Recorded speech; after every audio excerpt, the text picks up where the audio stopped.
From Wish TV and the All Indiana Podcast Network, this is the Business, Equity, and Opportunities Podcast with Scott Sander.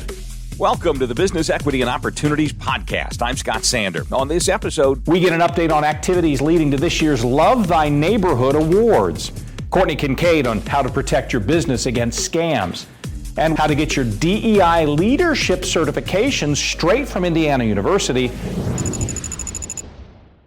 Every business is unique and has a target audience. If you own or manage a business, Circulus Digital Media can help you connect and grow your customer base with turnkey digital solutions that are nimble, offering best-in-class results, service, and support to reach a bigger customer base, allowing you to pinpoint a specific audience down to the smallest details. Get outside the city, the state, span the globe. Put Circulus Digital Media to work for you. Get started now at circulusdigital.com. That's circulusdigital.com. Welcome back to Business, Equity, and Opportunities when we talk accessing capital. The Local Initiative Support Corporation, or LISC, is part of a national organization that helps resident-led, community-based development organizations turn distressed communities and neighborhoods into ones that are healthy and proud. Successes qualify for a Love Thy Neighborhood Award. This is Business, Equity, and Opportunities. Access to capital. Dr. David Hampton leads the LISC Indianapolis program. We're so excited about our Love That Neighborhood Awards this year. As always, we like to highlight businesses and organizations who are really on the ground doing the good work, who often don't get recognized. So this is just an opportunity for LISC to recognize them, as well as to garner support from the community, and hopefully to gain interest from other businesses who are interested in partnering with us. We had a good number of applicants. We're very excited to engage our awards this year. Megan Bullitt does a great job leading that effort, and so we're excited to see who rises to the top yet again. LISC really operates as an intermediary, which means we don't actually do any of the services that our business partners do, but we support them through technical assistance. We try to build capacity, and we really partner on the ground where they are, and so we act really as a partner.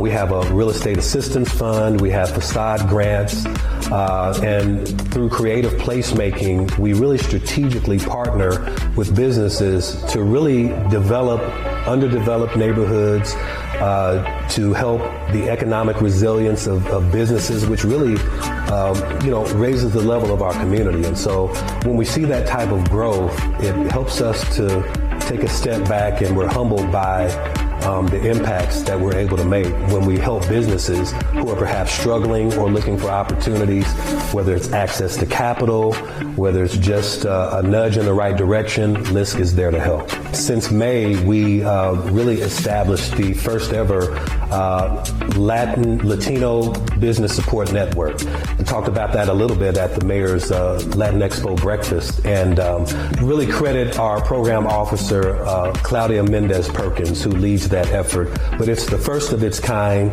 It's the only Latino business support network in the state, and we've really been humbled and excited about the support and the partnerships that have come alongside us to help not only fund but also to lend support services to those Latino businesses. So LISC is one of the largest CDFIs in the country. We are a community development financial institution. Indianapolis is one of 38 local offices, and we do our work locally. And one of our national initiatives is called Project 10X, but it is our sort of racial equity overall mission. One of our mantras is that your zip code should really not determine your quality of life. And we work in the zip codes that are of most need, most of the underserved areas that need to be lifted. That's exactly what we go in and do. We set about the mission of uplifting neighborhoods, which really helps the entire community. Since we've come through COVID, I think businesses are bouncing back. We still face some of the challenges of rising interest rates, and I think materials are still sort of high in cost. So LISC operates as sort of that buffer to help fill in the gaps. We do so much around whether it's granting or lending funds to small businesses and organizations. And we really want to get the word out that LISC is here. We've been in the community for 30 years in Indianapolis. We want to be of a help. We want to be of assistance, and we want to partner with you. So find us, seek us. This is Business Equity and Opportunities. I'm Scott Sander. When you hang your shingle, the hope is to attract customers.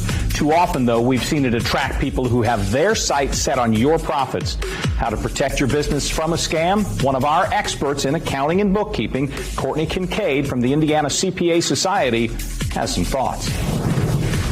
This is Business, Equity, and Opportunities, Accounting and Bookkeeping. Small businesses and startups are often targets for scams, just general scams, because they really don't have sophisticated cybersecurity or necessarily sophisticated internal controls processes, and scammers know that.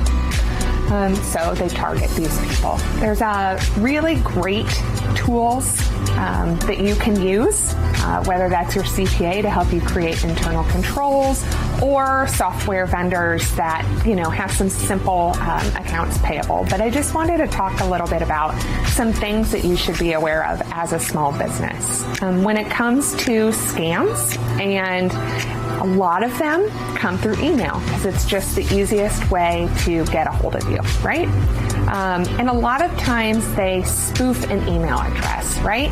We put a lot of our information out there for the whole world to see. And so there are very simple ways of knowing who your colleagues are, very simple ways of potentially knowing who your clients are or who your vendors are. So my first tip is to look at an email address.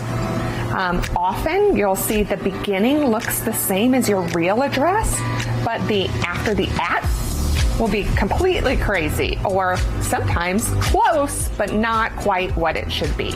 So that's kind of your first tool and hint. You get something suspicious, you want to look at that very closely. Second is, making sure that whatever the request is, and usually it's a payment being requested, is it from someone that you actually do business with? As these small businesses grow and you get more people on your staff, it can sometimes be hard to remember all of the vendors or even all of the clients that you work with. So developing good internal controls is a really, really great way to make sure that you are paying invoices that are legitimate. I myself have received an invoice, and they're usually small amounts because they're not trying to raise a red flag. But if they can get several people to give them small amounts, it adds up to a lot, right? So working with your CPA or a software vendor, an accounting software vendor, to come up with those accounts payable internal controls are really, really beneficial. In addition, those internal controls can also help you with internal fraud as your company or organization grows. Making sure that you have a segregation of duties so that one person is not in charge of receiving, approving, and then writing that check, right? Very important. Not something that everyone always necessarily thinks of, and you do want to, trust everyone, but very, very, very important. They'll also help you with kind of two-way or three-way verification. So you get the invoice. It is a legitimate invoice, a vendor or a client you work with. Have you already paid that invoice? Making sure you're not doing duplicate payments. Making sure some of your payments aren't falling behind and that you're paying extra for late fees or processing fees. These are just really important things that those processes can help you with. Another really great tip, and something that I could get better at, honestly, is instead of replying to unsolicited emails, kind of forwarding those emails, right? Even if it's someone that you work with often, if they send you something suspicious, forward that email and type in the response versus just hitting reply. Going back to that spoofing, that way you kind of cut that person out, and then you're really talking to the client or the customer who might say, I didn't send you this. And so it's really a great way to, catch that scam, but it's also a really great way to make sure that that person is aware of that someone is using their identity. To make sure that you're protected against these scams, there's really two bits of advice that I would give to a small business owner. And one is to invest in some good email security. Two-factor authentication is really great. Making sure that you do actually have spam filters. It's great to sign up for free email, but sometimes the protection is not as high as if you would make a small investment in a different service. And then also, as always, working with your CPA to help you create those internal control processes that we discussed to help you with scams, but also help you make sure that you are protected against other fraud as your company grows. Running your business day to day includes making sure your diversity, equity, and inclusion policies are on point. Monica Johnson's the Vice President for Diversity Education and Cross-Cultural Engagement for Indiana University. Kind enough to take time out to join us today to talk about a new certification program. Monica, thanks for being with us, and tell us about the work that you're doing. Thank you for having me. I have been working with Indiana University to create a DEI certification program for leaders across industry who would like to be DEI informed. And when I say DEI informed, I mean they want to be the type of people who can lead organizations that are diverse, work with people from anywhere, any walk of life, any experience, and help those folks to find a sense of belonging within their company, as well as build a company that is prepared to adjust to the needs of an ever-changing world. So this program specifically is for folks who want to be more DEI informed in the way they lead organizations. We have over the years documented at how this is a bit of a moving target. I understand you've got quite a faculty roster lined up to make sure that you're really at the cutting edge of everything. Absolutely. We have an amazing group of faculty members for this program. We have folks who are coming from all across the world, all across different identities and backgrounds, who have been working professionally in spaces that are DEI, that are also diverse, that are in human resources, that are in tech, but are going to help those who participate in this program figure out how where they are, the company they're in, the positions they have, can be added to a portfolio that includes diversity, equity, inclusion, and belonging. As a practical matter, certification can do a number of things for a person who acquires one. I mean, frankly, it's a strong thing to be able to show investors or possible customers. From your perspective, and there'll be a nice piece of paper, I'm sure, that's included with this, but what do you want people to do with that? What's your hope that they'll take it and carry forward with?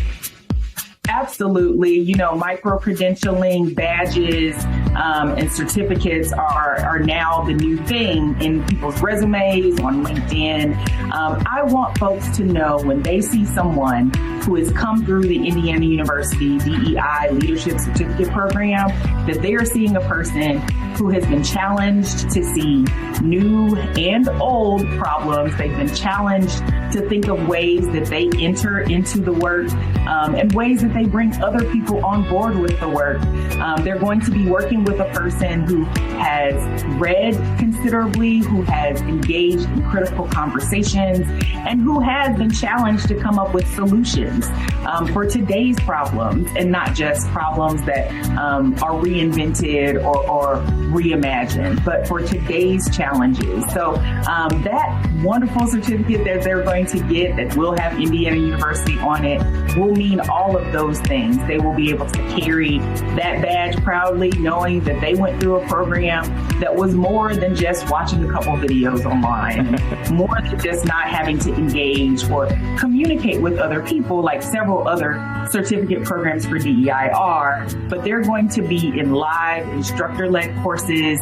They're going to be working with professionals from across the state, across the country at times, working on improving their leader tool bag. So if this piques people's curiosity, if they think either personally or professionally, this is something I'm really interested, or I'm not sure that I am, I want to know more, how do people reach out? How can they be part of it? Well, there's a website for that. As always, they can go to DEIcertification.iu.edu, and you can learn more about our program. You can even see the course schedule, the outline of how much time is going to be required, as well as register, because we are filling up. And we'll link that to BEOshow.com as well, so our viewers can jump in either place, quickly find out. You know, businesses are bottom line oriented. Is there a cost associated with this? And if so, what is it? So $2,500, and we are for a very short period of time, and I think I'm willing to do that for folks who find it from this show. If they use the coupon code VIP, they will actually be able to get a discount on that price. So again, $2,500, but for folks who are coming from today, please use that coupon code VIP, it's VIP23. VIP23, yes. And you can get a discount on that price as well. Well, our business owners know a discount means a lot. So we appreciate your time and that offer and that opportunity. Wish you the best of luck. Will you check with us from time to time? Let us know how things are going. I certainly will. I love coming back to my friends. Monica Johnson with Indiana University. Thank you. Thank you. Our thanks again to all the contributors who joined us for this episode of the Business Equity and Opportunities podcast. We hope you found it enlightening, useful, and inspiring. You'll find more information about the show on our website, BEOshow.com. You can watch Business Equity and Opportunities Sunday mornings at 10 on Wish TV or live stream it through wishtv.com. Each week we provide 7 full segments with topics ranging from how to get started and how to access capital to the day-to-day running of your business and questions about accounting and bookkeeping. We feature business news and trends and always share a success story from one of our contributors. Join us next time for more insights into the world of small business. Be sure to sign up for our Business Equity and Opportunities newsletter to get even more valuable, up-to-date information. And if you have any questions or you'd like to be part of our show, please email us. The address is beo@wishtv.com. We'd love to hear from you. I'm Scott Sander. Thanks for listening. Watch the Business Equity and Opportunity Show on Wish TV and access all of our content and share it on demand anytime at BEOshow.com. You can find more podcasts from Wish TV on the All Indiana Podcast Network at allindianapodcastnetwork.com.